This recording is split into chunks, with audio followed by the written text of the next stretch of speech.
Hey everyone, Happy New Year, and we want to say Happy New Year and welcome to the very first Radiotopia Presents of 2024.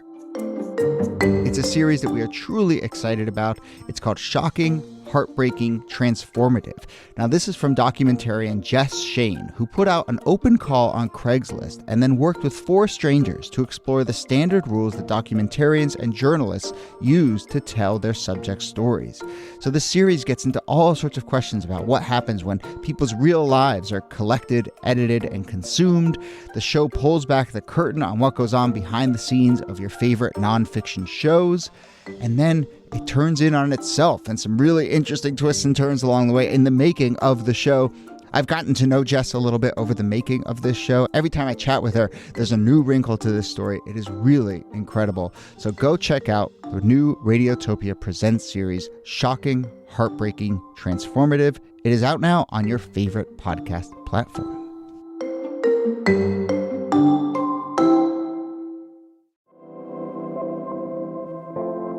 Hello and welcome to This Day in Esoteric Political History from Radiotopia. My name is Jody Avirgan. This day, 1944, as the 1944 presidential election is heating up and the Democratic Party is gearing up for its convention, we are hurtling towards a great American political what-if. We don't do what-ifs that much on this podcast, but here's one. Look, as we know now, Harry Truman was elected alongside FDR that year, and then a few months later, FDR died. Truman assumes office. Very quickly, we have the Nazi surrender, the atomic bombs, the end of World War II, the Marshall Plan, the rise of the Cold War, et cetera, et cetera, et cetera. You know, the Harry Truman stuff.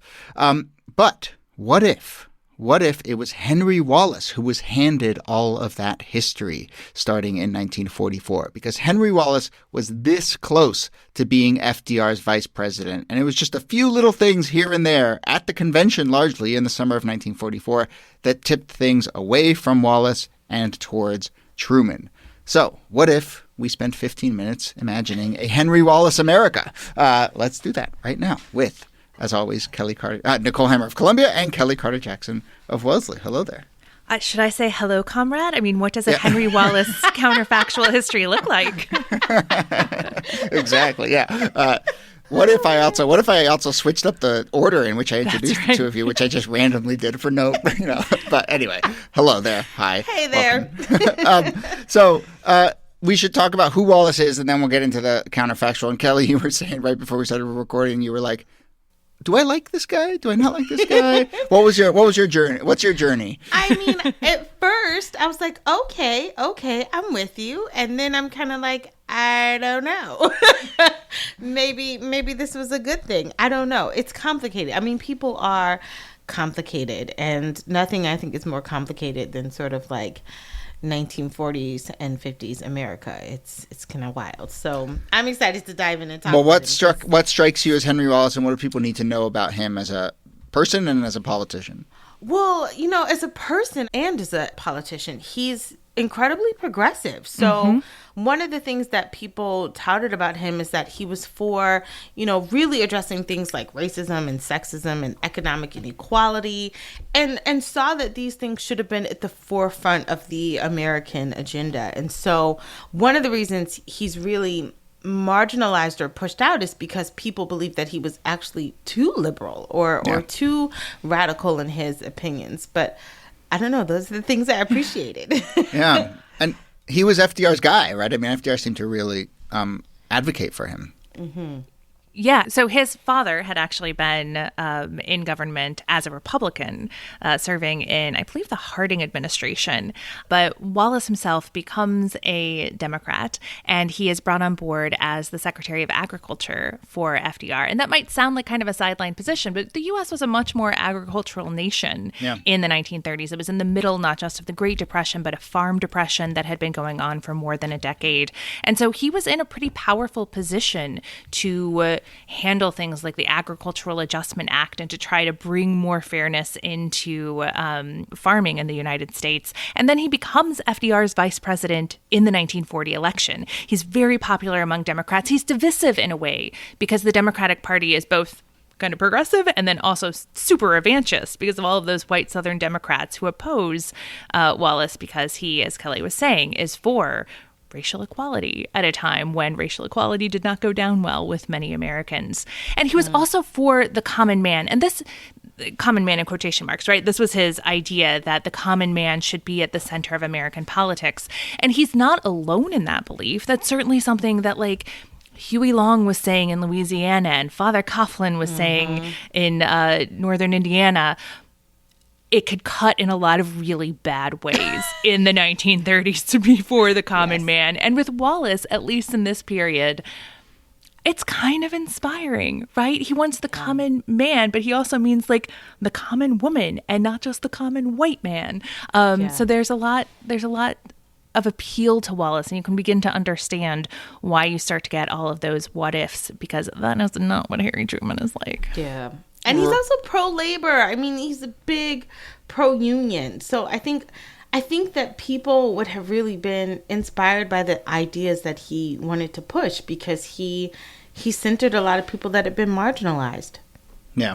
And so, that is the other really sort of big, interesting twist here, is that you don't often drop your vice president, right, when you're going into a new election. And, one of the reasons for that, we talked about the sort of general kind of like skepticism of his progressive politics by certain forces that rear their head going into 44, as we'll discuss. He was also sort of charged in that time when he was vice president from 40 to 44 with some really key economic initiatives that seem to have not gone incredibly well. Stuff with like really scintillating names like the Board of Economic Warfare and the Supply Priorities and Allocations Board. But, if you're coming out of a big... Yeah, exactly. But if you're coming out of a big war, the Supply Priorities and Allocations Board is probably pretty important. And, he was somewhat seen to have not done a great job with that, clashed with local authorities, so forth. So he has a little bit of like, maybe you didn't do such a great job as vice president. But again, to drop a sitting vice president is a big, big thing, especially when you have a president as like powerful as FDR, who's basically bullying his way into yet another term. So how do the forces start to align in going into 44 to eventually get Wallace ousted and bring Truman in? Well, as we've noted, there was a lot of opposition to Wallace among the very powerful Southern white Democratic bloc of the party. And they had really been lobbying for years to get him out of there. There was actually a group that called itself the Conspiracy of the Pure in Heart. Much better name than all those. but to name yourself, right? This is so good. Like about this up. To call yourself, you and your group get together, and to call yourself a conspiracy is amazing. And to call yourself the Conspiracy of the Pure in Heart is pretty amazing. And their idea is that they're going to get Wallace taken off of this ticket. And they actually proposed Truman as a compromise candidate because FDR was also considering James Burns, who was somebody who was a white Southern segregationist and had strong opposition from both labor and from black Democrats. And Truman is actually an interesting character. I'm sure we're going to do some shows on Truman at some point. But he was basically a dark horse. He was somebody who was not known on the national stage, who didn't have a ton of visibility. He was part of the Pendergast machine, so one of those political machines that was operating in Missouri.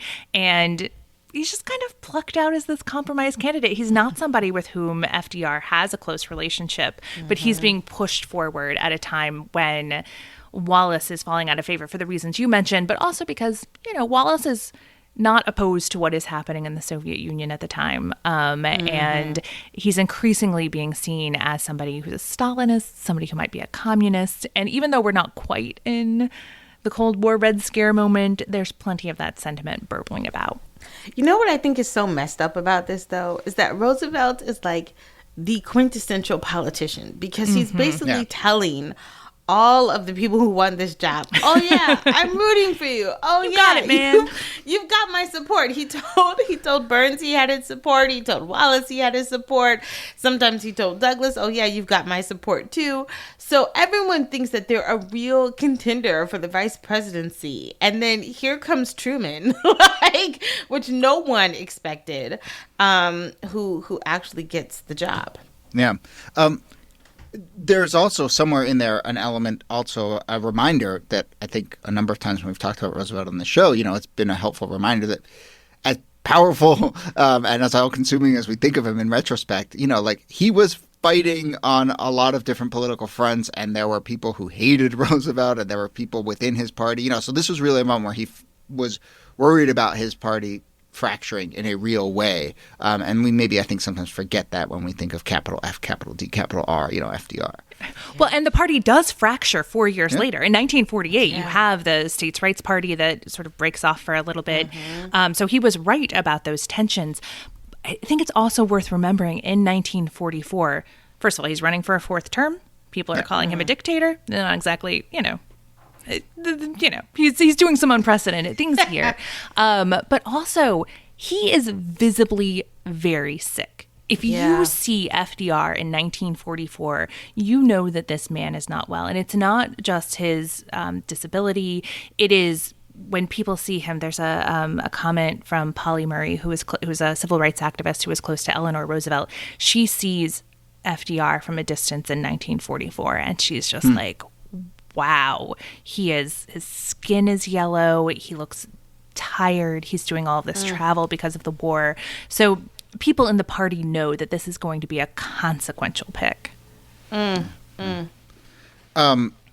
So we have all these big forces aligning, and all these sort of strands of history coming together. And then, as is often the case, it comes down to just like some very, very small little twists and turns in real time at the convention itself. And this is, again, this is a moment in which people went into political conventions not really knowing what was going to happen. And a lot of it got sorted out at the convention itself, whereas now, it's all just sort of playing out the string largely.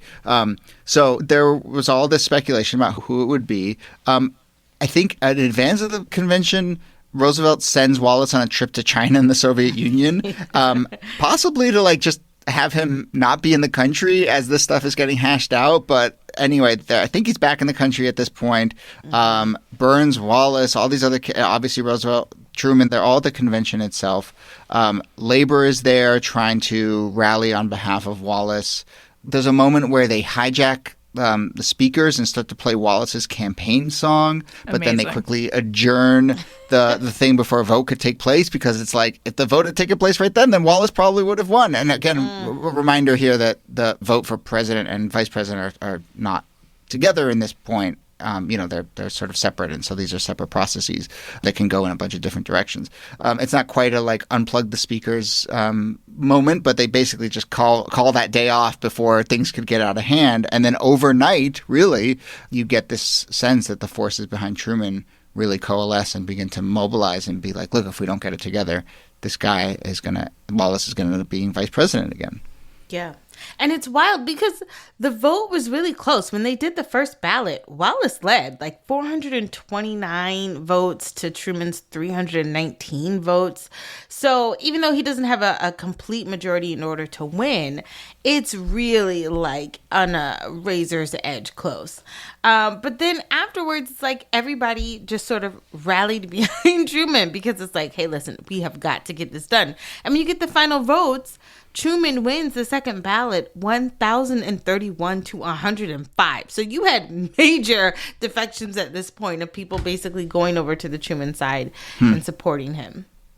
This is a question to ask a Harry Enton or Steve Kornacki, but I do get this weird sense, no one quote me on this, but that sometimes when you have one of these votes where it's the first place doesn't get the majority, things coalesce to the person in second place, right? And everyone who's dissatisfied with the first person, so it's I wonder if strategically you're better off losing that, coming in second in that first vote that doesn't get the first person to pass, because everyone's going to glom to you, and be the top alternative. But that seems to have happened here, and I'm sure that that's played out in other ways. And it makes sense when somebody is sort of the front runner, that if they show that level of weakness, it's much easier to make the case, this guy can't close the deal. He's not strong. Let's try this. We love an underdog. Yeah. We all love an underdog. Of course, though, I will say, we've seen very stark examples of what happens when the other fractured parts don't coalesce, around an alternative, and then someone ends up getting through. But anyway, I guess we've managed to not really do a big what if here, but let's do that for a few minutes as we end here. I mean, what is your sense that because again, FDR dies very quickly, other forces of history, right? The war ends. I don't know if Wallace would have done the Marshall Plan, and so forth. But, this was a moment in which certainly would have desegregated the troops. I think that would have been on his order of business. Which is something that Truman does, right? And so, he probably would have done it sooner. But Truman has some surprising moments of civil rights breakthroughs. He desegregates the troops. The 1947 To Secure These Rights comes out as sort of a forceful statement about civil rights. He holds the Democratic Party together through the states' rights sort of split in 1948. I think that most people look at foreign policy because Truman himself, he also advocated for national health care. He had his thing called the Fair Deal, which was a fairly progressive program following the New Deal. But he drops the bombs on Hiroshima and Nagasaki. He is there at the dawn of the Cold War. And that's everything from reorganizing the national security state to the war in Korea. And so people, when they're talking about counterfactuals, it's often in that foreign policy realm where they think that Wallace, because of statements that he made about not escalating tensions with the Soviet Union, partnering with them, sharing atomic secrets with the Soviet Union, treating them as the allies that they were during World War II, that was the way forward. I think that the question with the counterfactual is, can one person and one person's priorities, even a president, override the force of politics flowing through both the Democratic and Republican Party in the late 1940s and early 1950s? Yeah. But certainly that kind of like early Cold War, what is our basic approach towards the Soviets, is a huge part of this. And it actually makes me think of that episode in the Kennan Telegram, right? Which was that was 1946. It's like, gosh, if Wallace is president, does that get a little more attention or whatever? But, that was sort of trying to lay out a template, as you described, Niki, of a little more understanding and cooperation with the Soviet Union as opposed to the first steps towards deep antagonism. So, that's a big part of it. And we should say Wallace stays in power. He's Secretary of Commerce as part of this. He is doing diplomatic work. And then in 48, he runs on the Progressive Party ticket and, really finds his own tribe and finds his own party. So continues to certainly have a voice. All right. As we wrap up, I just want to come back to this conspiracy of the pure in heart. Okay? Because if you meet some folks and you're like, oh, what's your little group called? And they're like, oh, we're the conspiracy of the pure in heart. You'd be like, wow, that sounds like, are you a religious organization? Are you an educational organization? Like you're up to some really serious stuff. And they're like, no, we just don't like this one guy, Wallace. we really want to get him out of there. I have to say, you do not go to a second location with a group called the Conspiracy of the Pure in Heart. That's how people get murdered. Yes, that's exactly right. I cannot get over just naming yourself that. It's amazing. Oh, man. But anyway, all right. That brings us to the end of the episode. Nicole Hemmer, thanks to you. Thank you, comrade. And Kellie Carter-Jackson, thanks to you. My pleasure.